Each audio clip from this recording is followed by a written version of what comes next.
From Washington, this is VOA News.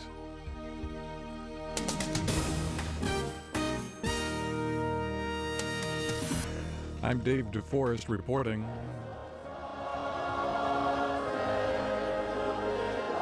Pope Francis celebrated his first Mass on U.S. soil late Wednesday in Washington.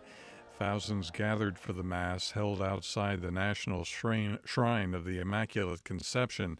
The pontiff conferred sainthood on Junipero Serra, an 18th century Spanish missionary who planted churches in what is now California. Earlier, President Obama welcomed the pontiff to the White House. Jeff Custer reports. In his remarks, the president told the pontiff that the excitement surrounding his visit to the U.S. was attributable not just to his position as pope, but to his unique qualities as a person. You remind us that in the eyes of God, our measure as individuals and our measure as a society is not determined by wealth or power or station or celebrity, but by how well we hew to Scripture's call to lift up the poor and the marginalized. After the ceremony, Pope Francis and President Obama held one-on-one talks in the president's office. Jeff Custer, Washington. Burkina Faso's interim president regained control of the country Wednesday, a week after a rogue military contingent overthrew him. Earlier Wednesday, members of the Presidential Guard who had staged the coup agreed to return to their barracks. Boeing has announced that Chinese companies have agreed to buy 300 jets. The planes carry a price of about $38 billion. The order was announced by Chinese President Xi Jinping, who addressed about 600 Boeing employees inside an assembly bay at the Everett factory just outside of Seattle, Washington. This is VOA News.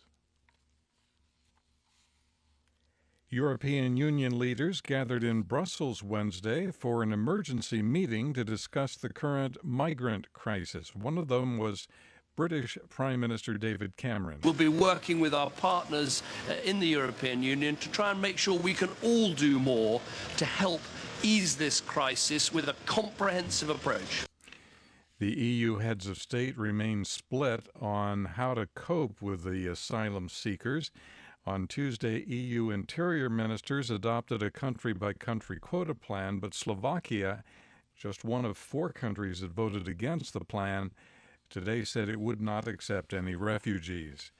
The Grand Mufti of Saudi Arabia is calling on Muslims around the world to unite against what he called misguided elements, including extremist groups such as the Islamic State that want to take Islam back to what he called the age of ignorance. Egypt's President Abdel Fattah el-Sisi Wednesday pardoned 100 human rights activists, including 2 journalists, for Al Jazeera English. The 2 journalists are Canadian Mohamed Fahmy and Egyptian national Bahar Mohammed. The 2 were sentenced in August to 3 years in prison for allegedly fabricating false news in support of the blacklisted Muslim Brotherhood movement. Australian reporter Peter Gresta was also convicted in the retrial, although he had been earlier deported through a presidential decree. A Canadian court sentenced 2 Islamists, a Tunisian national and a Canadian, to life in prison Wednesday for a failed plot to derail a passenger train in 2012. Judge Michael Code said the harsh punishment is appropriate because he said both men have shown no remorse for their crimes nor renounced their extremist views.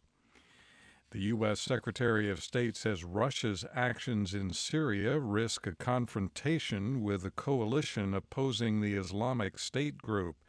Italy's La Stampa newspaper quoted John Kerry as saying he had conveyed to Russian Foreign Minister Sergei Lavrov the U.S. concern over Russia's military support.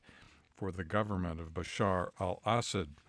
Volkswagen CEO Martin Winterkorn resigned Wednesday amid a scandal in which the German carmaker admitted to have tampered with emission controls on 11 million diesel vehicles. A new public opinion poll shows a quarter of U.S. Democrats want Vice President Joe Biden to be the party's 2016 presidential nominee. Biden has not yet announced a decision on whether he will run. The Bloomberg poll released Wednesday showed former Secretary of State Hillary Clinton with support of 33%, Biden with 25%, and Bernie Sanders with 24%. I'm David Forrest in Washington. That's the latest world news from VOA.